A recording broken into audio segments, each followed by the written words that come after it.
Hello, everyone, and welcome to the Change Podcast, Insights to Empowerment. And today's guest, I think, is going to be pretty amazing. She called herself a corporate warrior, and I've never heard that term before, but I love it. She was CEO of Maryland's Health Benefit Exchange when the unthinkable happened. She then had to refine what success looked like to her. So please welcome Becca Pearce. And Becca, I cannot wait to tell your story. What would you like? I would like you to start maybe from the beginning, working as a CEO, and then that journey into what happened. Sure. So I'm going to start actually in 2011. Sure. In 2011, I was identified as the first CEO of any state-based exchange in the United States. This was part of the Affordable Care Act. It was in 2 years from when I started that job. So I was hired in September of 2011.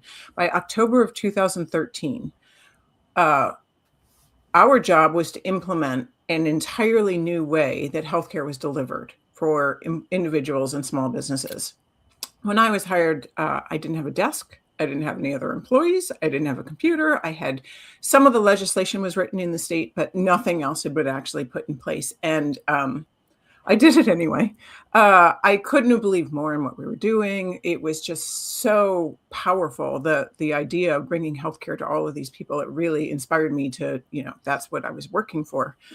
And I could not have believed more or worked harder in what we were doing. And in October of 2013, it did not turn on exactly the way it was supposed to turn on. And so as the highest ranking non-elected official, I lost my job quite publicly, above the fold, with a picture on the news at 5, 6, and 11, that type of thing. And I was devastated. I was, without realizing it, that entire job had become my identity. It was everything that was important to me.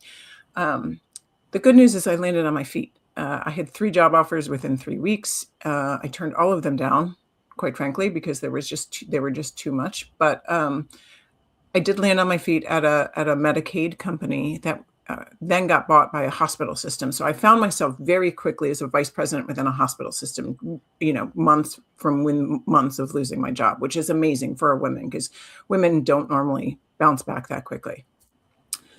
But then 16 months from me losing my job, I was having a conversation with my daughter and I said, you can't talk into mommy's bad ear. You have to talk into mommy's good ear. And a friend of mine said to me, single-sided deafness isn't normal. You really need to get that checked out. So I did. I went in for a hearing exam and essentially walked out finding out that I had a golf ball, a brain tumor the size of a golf ball that was growing into my brainstem. And I needed surgery imminently or I was going to die. Wow. So you said that not hearing in one ear is like a symptom of this specific brain tumor that I had. Yes. Wow. And so it was 5 weeks from the time I was diagnosed to the time that I was in surgery. And fortunately, it was benign and operable. I mean, the 2 most amazing words that you can hear after you hear brain tumor. And it's still a really big deal when you have brain surgery. I sit there and it's like, what was your first thought when the word brain tumor was heard? So when I went to get the MRI of my brain, got my brain scan, my MRI, the radiologist handed me the DVD. It was 2015, so they still had DVDs, and she handed it to me and she said, "You're going to need to call your doctor." Or maybe she might have said something like, "Your next step is to call your doctor." What I heard was, "You're going to die." Oh, that was your first thought. That was my absolute first thought. And how terrifying. Yeah. And it was immediately went into, how do I want to be remembered? What is my death going to look like? What is my family going to do? How do I take care of them before I die? Like just these horrible thoughts going through my head. And how old was your daughter when that happened? Or how old were your kids when this was going on? So I was diagnosed the day before her 8th birthday. Oh, I have one daughter, and I was diagnosed the day before her 8th birthday. oh, and that's terrifying just in and of itself, because you're mommy to that little Mm-hmm. girl. Mm-hmm. And as a mom, we protect, we do everything we can for our kids. So what did that feel like to think that you might not be there for her ninth? I mean, that was the most devastating part. I mean, I just, and that is the turning point of the story too, is that, the the thought that I might not be able to put her on the bus one more day, like, it was just, I'm gonna cry talking about it, like, just the thought of, like, not being there for her, and my biggest fear at the time was dying before she remembered me. And here, my biggest fear prior to ever being diagnosed, that was my biggest fear. And so here was Right. my biggest fear possibly coming to fruition. And it was devastating. Wow. How do you sit down and tell an 8-year-old that mommy has to have surgery? So, uh, I don't, I did not talk to anybody prior to telling her. And, in retrospect, I wonder maybe if we should have said something different. But what we told her was, mommy's got a bump in her ear and I have to go in for surgery. So she had no idea, what was actually happening. And post surgery, she did really well. I mean, she ended up Right. having to walk me to the bathroom. She caught me one time when I was falling down the stairs. Oh, She ended up having to take care of me. But 6 months after that, she had once I finally got better, she actually started to break down and had severe anxiety and things like that. And so I guess the answer is you don't really tell an 8-year-old, right? yeah, exactly. That's beyond their comprehension, if you Yeah. will. And Yeah, just mommy being gone is sometimes traumatic. Where's my mom? Why isn't she here? exactly. I have two girls as well, so I do understand. But that's for a mom, that is a very, very tough one. So Yeah. how did, once you found out it wasn't cancerous, what kind of relief did you feel? Um, I mean, yes, absolutely. There was that immediate response of like, "Oh, thank God I'm not gonna die right now." Then the brain kicked right back in, right behind that with, "But you still have to go through brain surgery and you might die on the table." Right? Like, so the brain, unfortunately, is not a friend to us and doesn't do a very good job of giving us that space to feel relief, right? And, I'm sure you see this a lot in your work too, like, letting something go like that is very difficult. And especially in that space, there was some sort of, I don't know what the word is, but, uh comfort in the fear? I don't really know how to explain it, but that fear just kind of, as opposed to like going through and be like, "Oh, it's totally fine, nothing's gonna happen to me." There was this space that I felt like I needed to be in that fear.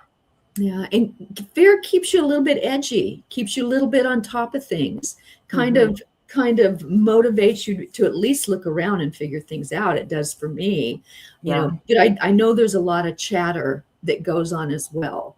So that's a fine line and a balance between, oh my Yeah. gosh, please stop or keep going. So that's terrible. So once you got through that, and you say in here that you had to refine what success looked like. Mhm. How Mhm. did you go about that? Because those are So, two different worlds, CEO to brain tumor. yeah. Yeah, it's interesting because I had spent my entire life sort of measuring my success on my strength, whether, my strength of climbing the corporate ladder and becoming a CEO by the time I was 39, or strength in, I'm a runner and how fast I could run and my speed. And uh, I I had this firm belief, this core belief of mine that if I just worked harder, it would get done, right? Walking during run didn't count, made the run not count, like just push through.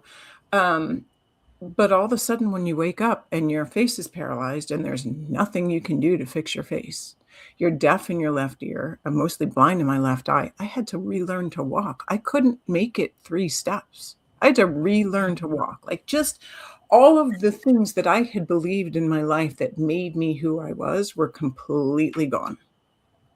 And so having to redefine that for myself is just a huge starting point, saying, well, if those things are no longer true, and if those are the things that I thought were making me successful, what makes me a success moving forward?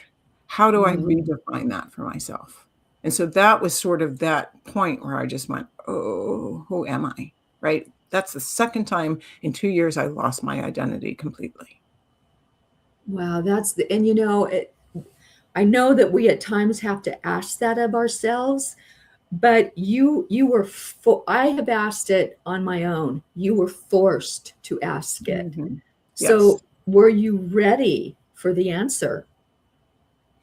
I think I was not. And here's why I say that. Because once I recovered enough to be able to go back to work, I went back to work because I could not let the brain tumor win. I did not, right? I needed to regain that control over my life that I had, right? So I went back to work to prove to myself that I could do the job again. And it took me about a year. I mean, I had some severe disabilities still at the time. Like I couldn't type with my left hand. I couldn't say my B's and my P's, and my name is Becca Pearce. So like, I shouldn't laugh at that, but that's like a double whammy. right. It's like, okay, we're going to show you. Exactly. And so it was not until I finally got to the point where I could do the job again that I finally looked back and said, I don't want to do this. This isn't success to me anymore. Now that I know I can do it, that's when I said, now I can let it go. Wow. And was that like a defining moment in your life, that one that you'll really never forget? Probably date and time, you're like, boom. There are probably two, and that's one of the ones when I said to myself, oh my gosh, I did it. And at the immediate next thought was, but why? All I want to do is put Elena on the bus one more day. Yeah. I don't want to be in a meeting at 8:00 in the morning when I have to get somebody to watch her in the morning. What am I doing? This isn't what life is about. So that was that defining moment. Wow. How did that feel to look back, and when you look back at everything you've done and everything you were and had become in the CEO world, and to realize that just putting your daughter on a bus meant more to you than all the other things you've done? What kind of new reality was that for you? Yeah, it's interesting because I spent some time disliking the person that I had been for so long, and I needed to learn to forgive myself, to say that that was okay. For the moment in time, that's who I was, and that's okay, and I'm going to move on and be somebody different. Yeah. And I tell people, I had to forgive myself for many, many things in a marriage situation. And what I realized was I did what I thought I was supposed to do at that time with the knowledge I had. Yep. Was it right? It was right at the time. Looking back, I'm like, what were you thinking? But we don't know when we're in that moment. Right. Exactly. And so Right. that's where that huge forgiveness comes in. And I learned to love myself. Once I forgave myself for not using my voice to speak up, I thought, I've loved my parents, my siblings, my kids, my dog, but I never thought about loving myself. Did you take a look in the mirror and say, Becca, I love you? That was hard. It took me a long time to be able to do that. Because It I is think hard. that I had been chasing external, confirmation my entire life. What other people thought, like, oh, title and power and, and money and look at her. When really inside what I really, I was aiming to get other people's recognition, not my own. Yeah, isn't that something we Mhm. perception, the perception of who Mhm. we are, or and to me it's like now I don't know if you feel this way, but I just look at myself and everything is inside of me. Everything's inner. And I Yeah. honor who I came here to be now, because Yeah. who I was, I was in real estate, and I was in the 80s. And you remember that greed is good era? Yes. I'm just like, how did I fall into that? Had the Mercedes, had the good looking husband, good looking on the outside. And just all these things that I thought they were so important, and I started having children, and I'm like, oh my goodness, boy, am I off the mark. Mm. And I'm sure you went through that as well. Now, were you married at the time? I was, and I am. And, during this whole process, I fell in love with my husband all over again. Oh gosh, So, that's so. How did that happen? I mean, I think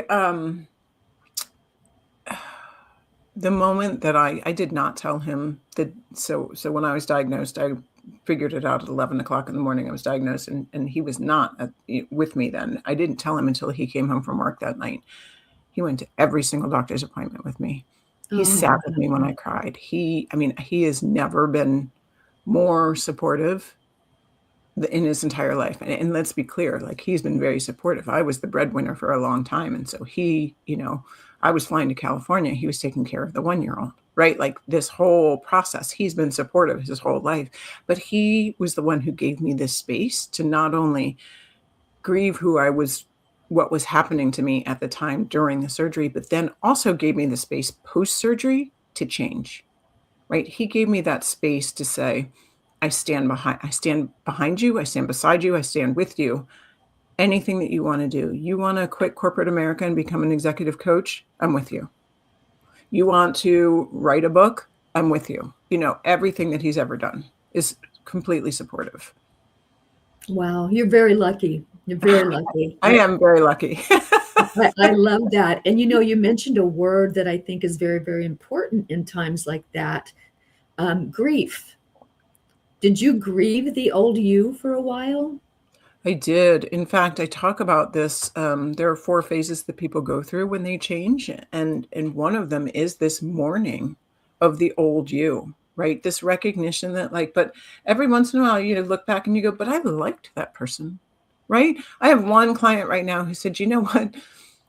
I didn't like my husband, but I really liked being married. Right? Like, I'm mourning that marriage. I'm mourning who I was as part of a couple. I'm mourning the security that I had, and so that whole grief process is something that we don't think about in change, right? This recognition that, like, something is coming to an end. It's okay. There's something to look forward to, but you still have to grieve what came to an end. Yes. And that's so true. Even if it wasn't a good end, it was still a time in your life that you were active, that you were doing. And sometimes in looking back, you see it. But for me, there's often sadness when I know something new is coming, because I know this has to end. And my heart hurts a little bit. I'm going through it now because I'm getting ready to move. And it's not like I fall in a heap, but I go over the things that I did, say maybe these 4.5 years where I live in South Carolina. It's like, well, that was fun. Well, I wish I could do that again. But you can't go back. So Right. I think there should be a certain sadness or grief with what you're leaving behind, because every part of what we leave behind defines us in the future as well. Absolutely. For sure. Yeah. Yeah. So with what you do now, you're a corporate I'm a person. trainer, I'm a personal executive coach, executive coach. and so I work with people like myself, because you end up coaching yourself, but I work with really successful women who have done everything they're supposed to do. Like you said, they took care of their kids, they took care of their families, they had a good job that they were supposed to have, they held it all together, they took care of their dog, they took care of their parents, they took care of everything, right? And they're kind of waking up and going, but I'm not sure I want this anymore. I do what I do because I want people to recognize that there is more to life than title and money and those types of things that we have all been taught to strive for. There's way more to life. I want people to figure that out without having to go through all the pain and struggle that I went through to get there. So that's why I Yes. do what I work with people like that to help them make the change they want to make. But I think it's so important that you have not just the brain surgery, of course, but you've been in the position of being a leader, being Yes. the head of your department, making the money, making the family money. So you have such a great view of everything that person might be mourning or might wonder why did that have to end? And I Yes. think that's what makes a really great coach. Right. And I think that, it's, with coaching, our job is to listen and to, help people come to their own realizations. But what I have been told many times is it's actually your story that helped me recognize that there is light at the end of the tunnel. And that's why I finally wrote, it took me 10 years of listening to people saying that to me before I finally wrote the book. You don't have to achieve to be loved, because, and that book is about the process, the change process that people go through. It took me 10 years to get there before I actually listened that, like, okay, yes, it's okay to share my story because it will help other people. Yeah. Was that hard to put down on paper because you had to look at certain things that happened and maybe relive them? Oh, I spent a long time crying the year that I wrote the book. There Oh, were a so lot of that things. that was healing to you as well then, wasn't it? It was. I mean, there were several times that I surprised myself with the words that came out on the computer, and I was like, "Oh, I did not Who know is that this until I person? just wrote that." Wow. Wow. And Yeah. so what was your biggest epiphany when the book was over and you're like, I lived that. I lived through that. I'm thriving now. What did you think about when you saw those words on paper?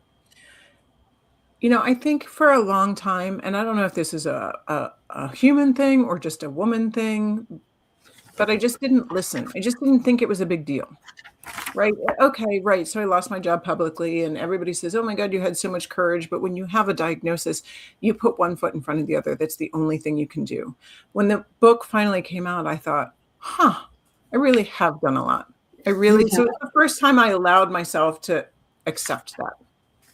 Yeah. And what does acceptance feel like to you now? Prior to this, it was, and I was raised this way, that talking about any kind of success was bragging. And so now it feels like pride, that it's okay for me to talk about this. It's okay for me to be proud of who I am and who I've become. Yeah. That I love the fact that you had these two completely different lives. And Yeah. now as I'm looking at you, I see you smile, I see you happy.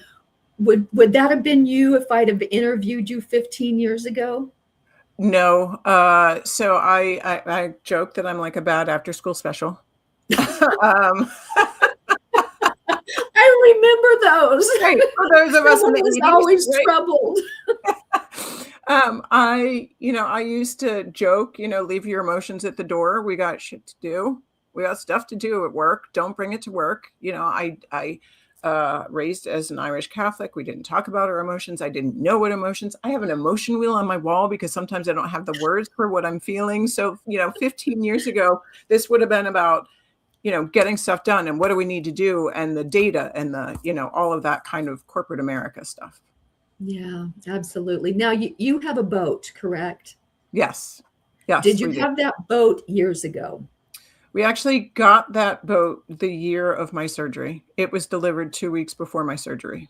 Okay. Was that in your mind the start of your new life, the freedom of being on the water in the wind? What was your thought when you bought When that? we decided to do that, so my husband actually grew up on the water, and so he had like a 15-foot Boston whaler, and at the time the thought was, can we just have a boat with cushions and cup holders? But Comfort level. exactly. It is absolutely my happy space. I mean, the three of us go out on the boat and just be for hours at a time. We live right off the Chesapeake Bay, and so we just Wow. spend hours on the Chesapeake Bay, like reading or talking or just jumping off the back kind of thing, just nothing. What a beautiful way to connect. Yeah, it Because really is. water's a portal. You've got the elements out there, the wind, possibly rain, and that what you're telling me now You couldn't have done that before, could you?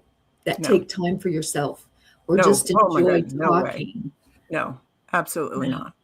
So yeah, I love it's almost like a paradigm shift for you, isn't it? Everything that you were, you became something completely different. And how much do you love your life now? Oh my gosh, I do love my life. I mean, I joke about the fact, but this is also true, that I have non-negotiable an hour to walk my dog in the middle of my day, all day, Now, every day. is that Nia? Yes, exactly. Nia, Her I name's love that. Nina. Yeah. Um, and I sit and I look outside and I allow myself to be outside every day because I know that's a core need of mine, right? So I'm giving myself the space. What I do now gives me the space to meet my core needs, live within my values, and do everything that I want to do. Wow.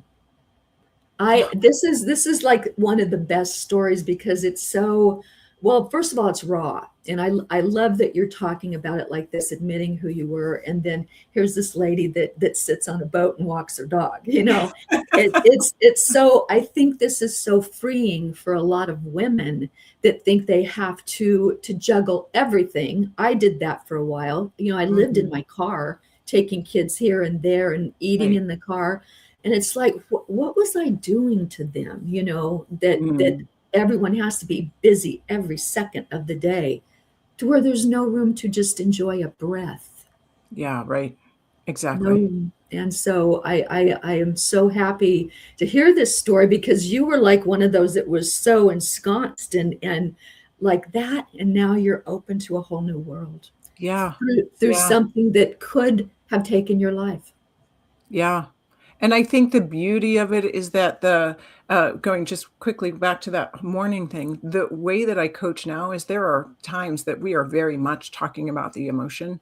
And there are times that I pull that old me into it. And we're talking about what does that impact on you? What's the bottom line? Why are you doing that? And it's that symbiotic space. And when people go through change, I think it's really important for them to recognize that it's when those become together that you become that in that place of peace. Wow. Well, I have to tell you, you have a great story, and Thank I you. have enjoyed hearing it because there's so many people out there, I think, that are still mired in the old paradigm, the old thought process that I must be this, I must be that. And Mhm. sometimes we need to just be, Yeah, just exactly. be. And so we're almost out of time, but I would love to hear just some nuggets that you have to help people remember who they are, who they can be, and what you don't have to be. Yeah, first of all, I'm going to start with my PSA, which I think is kind of funny. But so for the time period that I did not know that it was benign, it was about 2 days before I figured out that that it was a benign tumor. And, in that phase of I'm going to die, I thought about everything. I thought about what my mom was going to do, what my kids were going to do, what people were going to say about me, who was going to be at the funeral, blah, blah, blah. I never once thought, I wish I had lost those last 5 pounds. Oh my gosh. What if that's, you know what? That's great humor to have. Oh my gosh, I love that. And you're putting an importance on something real, not, Mhm. 5 pounds, come on, brain tumor, yeah, let's talk. Yeah, right, exactly. But, I agree with you 100%. Sometimes it takes a crisis to make us look at ourselves and really just appreciate that first breath we take when we wake up in the morning. Yeah, exactly. So, well, I want to thank you for being on my show, my podcast. I've loved talking to you and to the audience. I have links where you can get a hold of Becca. I would love to talk with you more someday because I love someone with a sense of humor, especially after all that you've gone through. But I would suggest getting a hold of her. If you need a coach, I can tell you she would be perfect because she takes herself, her old self, into her new self. And I think once we've gone through something and have learned it ourselves, we can integrate it and help others. So thank you Thank so you. much for being on this. You've been a great source of education this morning. Yeah, Excellent. Well, thank you for having me, and thank you for giving me the space to tap into those emotions. Oh, I love it. I love it. And another thing is, I didn't know that maybe not hearing in an ear could be a sign of that. So I think that's a very important thing to bring forward to the world. So Yeah. thank you so much for today. I appreciate it. And everyone, go seek out Becca. She is amazing. Thank you. Thanks.